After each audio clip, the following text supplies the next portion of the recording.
Hi friends, welcome back to my channel. ಇವತ್ತೊಂದು ತುಂಬಾ ಹೆಲ್ದಿಯಾದ ಒಂದು ಉಂಡೆ ಅಥವಾ ಲಡ್ಡು. ಇದು ಶುಗರ್ ಇದ್ದವರು ಕೂಡ 100% ತಿನ್ಬೋದು. ಹೌದು ಫ್ರೆಂಡ್ಸ್, ಇವತ್ತು ಸಕ್ಕರೆ ಬೆಲ್ಲ ಇಲ್ಲದೇನೆ ಮತ್ತು ಕಲ್ಲು ಸಕ್ಕರೆ ಇಲ್ಲದೇನೆ ನಾನು ಇವತ್ತು ಈ ಉಂಡೆನ ಮಾಡ್ತಾ ಇದ್ದೀನಿ. ದಿನಕ್ಕೆ 1 ಅಥವಾ 2 ನೀವು ತಿನ್ನಿ, ಆರೋಗ್ಯಕರವಾಗಿ ಇರಿ ಅಂತ ಹೇಳ್ತಾ ಇದ್ದೀನಿ. ಎಲ್ಲರೂ ಹೇಳ್ತಾರೆ ಶುಗರ್ ಇದ್ದವರು ಅದು ತಿನ್ಬೋದಾ, ಇದು ತಿನ್ಬೋದಾ ಅಂತ ತುಂಬ ಜನ ಕಮೆಂಟ್ಸ್ ಮಾಡ್ತಾ ಇರ್ತೀರಾ. ಇದು 100% ತಿನ್ಬೋದು. ತುಂಬ ಶಕ್ತಿದಾಯಕ ಈ ಉಂಡೆ. ಕೆಲವೊಂದು ಸಲ ಚಿಕ್ಕ ಹಸಿವಿಗೆ ಏನಾದರೂ ತಿನ್ನಬೇಕು ಅಂತ ಅನ್ಸುತ್ತೆ, ಬೆಳಗ್ಗೆ ಅಥವಾ ಸಾಯಂಕಾಲ. ಇದನ್ನು ಈ ರೀತಿ ಮಾಡಿ ತಿನ್ನಿ. ಬನ್ನಿ ಯಾವ ರೀತಿ ಮಾಡೋದು ಅಂತ ನೋಡೋಣ. ಇಲ್ಲಿ ನಾನು ಗ್ಯಾಸ್ ಫ್ಲೇಮನ್ನು ಆನ್ ಮಾಡಿ ಒಂದು ಪ್ಯಾನನ್ನು ಅಂದರೆ ಒಂದು ಪಾತ್ರೆನ ಇಟ್ಟಿದ್ದೀನಿ. ಸೊ ಈಗ ನಿಮಗೆ ತೋರಿಸ್ತೀನಿ ಯಾವ ರೀತಿ ಈ ಉಂಡೆನ ಮಾಡೋದು ಅಂತ. ಹೇಳಿದೆ ನಿಮಗೆ ಹೆಲ್ದಿಯಾದಂತಹ ಈ ಉಂಡೆ ಅಂತ. ಸೊ ಹಾಗಾಗಿ ಇಲ್ಲಿ ನಾನು ಮೊದಲು ಎಣ್ಣೆ ಬಳಸದೆ ಇಲ್ಲಿ ತುಪ್ಪನ ಯೂಸ್ ಮಾಡ್ತಾ ಇದ್ದೀನಿ. 2 ಸ್ಪೂನಷ್ಟು ತುಪ್ಪ ಹಾಕ್ಕೊಂಡಿದ್ದೀನಿ. 3 ಮತ್ತು 4 ಟೀ ಸ್ಪೂನಷ್ಟು ತುಪ್ಪ ಮಾತ್ರ ನಾನು ಯೂಸ್ ಮಾಡ್ತಾ ಇದ್ದೀನಿ. ತುಪ್ಪ ಎಲ್ಲ ಕರಗಿದ ಮೇಲೆ 1 ಕಪ್ಪಷ್ಟು ಅಂಟು ಗೋಂದ್ ಅಂತ ಹೇಳ್ತಾರೆ. ಸೊ ಈ ಅಂಟು ನಮ್ಮ ಬಾಡಿಗೆ ತುಂಬಾ ಅವಶ್ಯಕತೆ ಇರುತ್ತೆ. ಸೊ ಈಗ ಏನಾದರೂ ಈ ಎಲ್ಲ ಏನಂದರೆ ಮಂಡಿ ಸವೆತ, ಮಂಡಿ ನೋವು ಅಂತ ಎಲ್ಲ ಹೇಳ್ತಿರ್ತಾರೆ. ಸೊ ಅವರಿಗಂತೂ ಇದು ತುಂಬಾ ಒಳ್ಳೆಯದು. ಮೂಳೆಗಳಿಗೆ ಇದು ಬಲವನ್ನು ಕೊಡುತ್ತೆ. ಹಾಗಾಗಿ ತುಂಬಾ ಆರೋಗ್ಯಕ್ಕೆ ಒಳ್ಳೆಯದು. ಸೊ ಹಾಗಾಗಿ ಮಿಸ್ ಮಾಡದೆ ಇದನ್ನು ಉಪಯೋಗಿಸಿ. ಇದನ್ನು ತುಪ್ಪದಲ್ಲಿ ಹಾಕ್ಕೊಂಡು ಈ ಥರ ಫ್ರೈ ಮಾಡಿಕೊಂಡು ಈಗ ಒಂದು ಪ್ಲೇಟಲ್ಲಿ ನಾನು ತೆಗೆದುಬಿಟ್ಟು ಸೈಡಲ್ಲಿ ಇಟ್ಕೊಳ್ತೀನಿ. ಸೊ ಈ ರೀತಿಯಾಗಿ ಆಗಬೇಕು. ಈಗ 1 ಕಪ್ಪಷ್ಟು ಬಾದಾಮಿನ ಯೂಸ್ ಮಾಡ್ತಾ ಇದ್ದೀನಿ. ಗೋಡಂಬಿ ಇದ್ದರೆ ಅದನ್ನು ಕೂಡ ಯೂಸ್ ಮಾಡಿ. ನಾನು ಗೋಡಂಬಿ ಒಂದು 5ರಿಂದ 6 ಪೀಸಸ್ ಮಾತ್ರ ಹಾಕಿದ್ದೀನಿ. 1 ಕಪ್ಪಷ್ಟು ಅಕ್ರೋಟ್ ಅಥವಾ ವಾಲ್ನಟ್, ಇದು ನಮ್ಮ ಮೆದುಳಿಗೆ ತುಂಬಾ ಅವಶ್ಯಕತೆ ಇರುತ್ತೆ. ನೋಡಿ, ಮೆದುಳಿನ ಶೇಪಲ್ಲೇ ಇರುತ್ತೆ. ಸೊ ಹಾಗಾಗಿ ತುಂಬಾ ಒಳ್ಳೆಯದು ಆರೋಗ್ಯಕ್ಕೆ. ಹಾಗೆ ಒಂದು 30 ಅಂಜೂರ ಹಣ್ಣನ್ನು ತೊಗೊಂಡಿದ್ದೀನಿ. ಅಂಜೂರಷ್ಟೇ ನಮ್ಮ ಕಣ್ಣಿಗೆ, ಚರ್ಮಕ್ಕೆ ಮತ್ತು ಶುಗರ್ ಲೆವೆಲನ್ನು ಕೂಡ ಮೇಂಟೈನ್ ಮಾಡುತ್ತೆ ಇದು. ಸೊ ಹಾಗಾಗಿ ಇದನ್ನೆಲ್ಲ ಹಾಕ್ಕೊಂಡು ಇದೇ ತುಪ್ಪದಲ್ಲಿ ಲೋ ಮೀಡಿಯಂ ಫ್ಲೇಮಲ್ಲಿ ಒಂದು 5ರಿಂದ 6 ನಿಮಿಷ ಇದನ್ನು ಫ್ರೈ ಮಾಡ್ಕೋಬೇಕು. ಈಗ ಒಂದು ದೊಡ್ಡ ಕಪ್ಪಲ್ಲಿ 1 ಕಪ್ಪಷ್ಟು ಅಂದರೆ ಒಂದು 30 ಪೀಸ್ ಇದೆ ಇದು ಖರ್ಜೂರ. ಬೀಜನೆಲ್ಲ ತೆಗೆದುಬಿಟ್ಟು ಇದನ್ನು ನಾನು ಇದರಲ್ಲಿ ಹಾಕ್ಕೊಂಡಿದ್ದೀನಿ. ಹಸಿ ಖರ್ಜೂರನೇ ಹಾಕ್ಕೋಬೇಕಾಗತ್ತೆ. ಸೊ ಈ ಹಸಿ ಖರ್ಜೂರ ಎಲ್ಲ ಬೀಜ ಮೊದಲೆಲ್ಲ ತೆಗೆದು ಇಟ್ಕೊಂಡ್ಬಿಡಿ. ಆಮೇಲೆ ನೀವು ಈಸಿಯಾಗಿ ಈ ರೀತಿ ಸ್ವಲ್ಪ ರೋಸ್ಟ್ ಮಾಡಿಬಿಟ್ಟು ನಾನು ಸೈಡಲ್ಲಿ ಒಂದು ಪ್ಲೇಟಲ್ಲಿ ತೆಗೆದು ಇಟ್ಕೋಬಹುದು.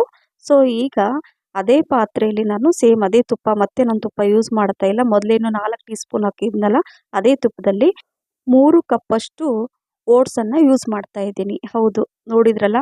ಸೊ ಓಟ್ಸ್ ಹಾಕ್ತಾ ಇದ್ದೀನಿ. ಹಾಗಾಗಿ ಫುಲ್ ಹೆಲ್ದಿ, 100% ಇದನ್ನು ಎಲ್ಲರೂ ತಿನ್ಬೋದು.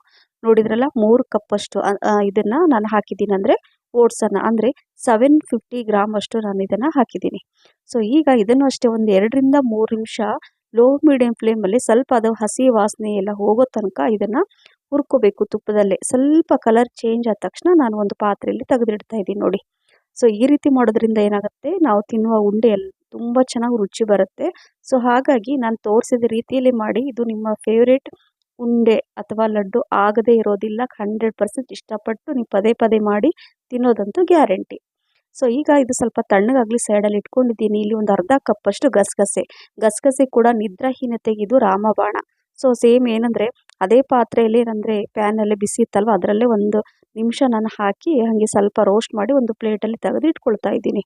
ಏನಾದರೂ ನಿದ್ದೆ ಬರ್ತಾ ಇಲ್ಲ ಅಂದರೆ ಬಿಸಿ ಬಿಸಿ ಹಾಲಲ್ಲಿ ಈ ಗಸಗಸೆ 1 ಸ್ಪೂನ್ ಹಾಕಿಬಿಟ್ಟು ಕುಡೀರಿ, ಒಳ್ಳೆ ನಿದ್ದೆ ಬರುತ್ತೆ.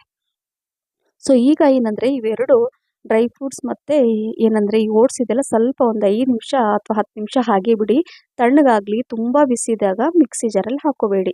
ಈಗ ಸ್ವಲ್ಪ ಬೆಚ್ಚಗಿರುವಾಗ ನಾನೀಗ ಮಿಕ್ಸಿ ಜಾರಲ್ಲಿ ಈ ಡ್ರೈ ಫ್ರೂಟ್ಸನ್ನು ಹಾಕ್ಕೊಳ್ತಾ ಇದ್ದೀನಿ. ನೋಡಿ, ಈ ರೀತಿಯಾಗಿ ಇದನ್ನು ಮೊದಲು ಸ್ವಲ್ಪ ಪೌಡ್ರ್ ಮಾಡ್ಕೊಳ್ತೀನಿ. ನಾನು ತೋರಿಸಿದ ರೀತಿಯಲ್ಲಿ ನೀವು ಮಾಡ್ಕೊಳ್ಳಿ, ಎಲ್ಲೂ ಫೇಲ್ ಆಗಲ್ಲ, ತುಂಬ ಚೆನ್ನಾಗಿ ಬರುತ್ತೆ.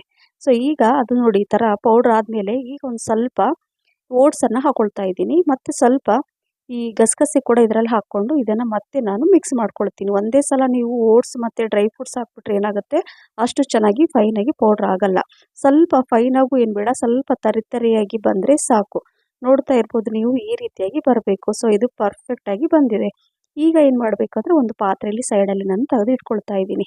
ಸೊ ಈ ಉಂಡೆ ರಿಯಲಿ ಫ್ರೆಂಡ್ಸ್, ಮಕ್ಕಳಿಂದ ಹಿಡಿದು ದೊಡ್ಡವರು ಎಲ್ಲರೂ ತಿನ್ಬೋದು.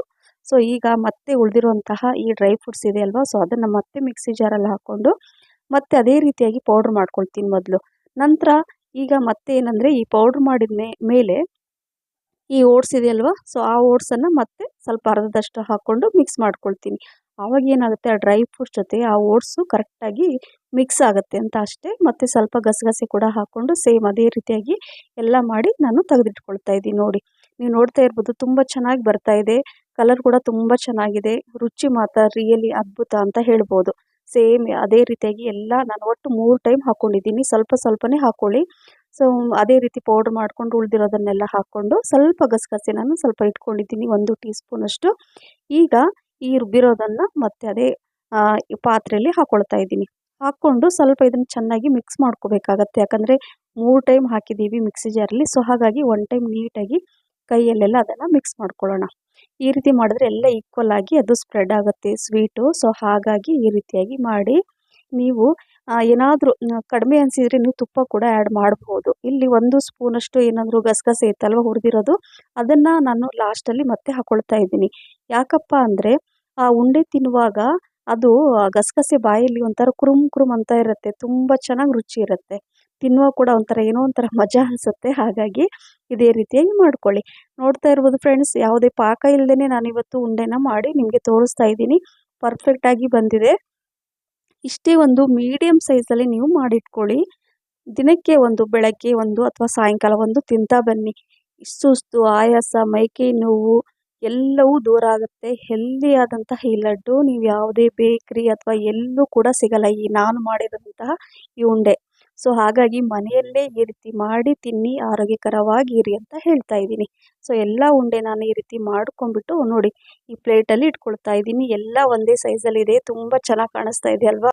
ಈ ರೀತಿ ಮಾಡಿ ಉಂಡೆ ನೀವು ಏರ್ಟೈಟ್ ಬಾಕ್ಸಲ್ಲಿ ಹಾಕಿ ಇಟ್ಬಿಡಿ. ತಿಂಗಳುಗಟ್ಟಲೆ ಯೂಸ್ ಮಾಡ್ಬೋದು. ಇದು ಹಾಳಾಗಲ್ಲ. ಫ್ರಿಜ್ಜಲ್ಲಿ ಕೂಡ ಇಡಬೇಡಿ, ಹಾಗೆ ಹೊರಗಡೆನೇ ಇಟ್ಟು ಇದನ್ನು ಯೂಸ್ ಮಾಡ್ಬೋದು. ಸೊ ಎಲ್ಲ ಉಂಡೆಗಳನ್ನು ಮಾಡಿ ನಾನು ಇಟ್ಕೊಂಡಿದ್ದೀನಿ ನೋಡಿ. ಇಷ್ಟೆಲ್ಲ ಉಂಡೆಗಳು ಆಯಿತು. ಸೊ ನೋಡಿದ್ರಲ್ಲ ಫ್ರೆಂಡ್ಸ್, ಈ ಆರೋಗ್ಯಕರವಾದ ಈ ಉಂಡೆ ನಿಮಗೆ ಇಷ್ಟ ಆಗಿದೆ ಅಂತ ಅಂದ್ಕೊಂಡಿದ್ದೀನಿ. ಇಷ್ಟ ಆಗಿದ್ದರೆ ದಯವಿಟ್ಟು ಲೈಕ್ ಮತ್ತು ಶೇರ್ ಮಾಡೋದನ್ನು ಮರಿಬೇಡಿ. ನಿಮ್ಮ ಫ್ರೆಂಡ್ಸ್ ಮತ್ತು ಫ್ಯಾಮಿಲಿ ಕೂಡ ಶೇರ್ ಮಾಡಿ. ನನ್ನ ಫೇಸ್ಬುಕ್ ಪೇಜ್ ಫಾಲೋ ಮಾಡಿ ಅಂತ ಹೇಳ್ತಾ, ಈ ರುಚಿಯಾದಂತಹ 100% ಹೆಲ್ದಿ ಈ ಲಡ್ಡು ಮಿಸ್ ಮಾಡದೆ ಮಾಡಿ ಅಂತ ಮತ್ತೊಂದು ಸಲ ಹೇಳ್ತಾ, ಮತ್ತೆ ಇನ್ನೊಂದು ಹೊಸ ರೆಸಿಪಿ ಜೊತೆ ಸಿಗ್ತೀನಿ. Thank you for watching. Bye.